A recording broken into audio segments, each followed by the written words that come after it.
Dalawang high-value individual arestado sa isinagawang buy-bust operation ng Lucena Component City Police Station sa Barangay Ilayang Iyam, Lucena City, madaling araw ng May 22, 2026. Kinilala ang mga sospek na si alias Rodel, 37 years old, at alias Light, 26 years old, kapwa residente ng Barangay Dalahican, Lucena City. Bandang alas 5 ng madaling araw, nang magsagawa ng buy-bust operation ang mga operatiba ng Lucena CCPS, nagresulta sa pagkakakumpiska ng 5 pakete ng hinihinalang shabu na may kabuuang timbang na 103 grams.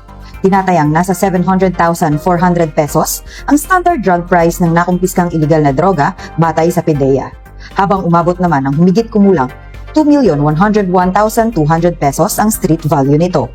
Na-recover din sa operasyon ang buy-bust money at isang asul na pouch na ginamit umano sa transaksyon.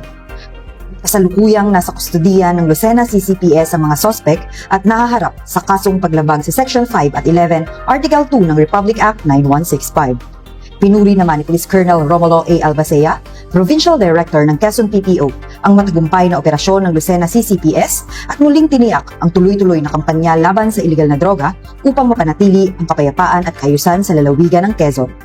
Mula dito sa lalawigan ng Quezon, ang inyong PNN correspondent, Patrolwoman Jesseline T. Argoso. Alagad ng batas, tagataguyod ng Balitang Pulis.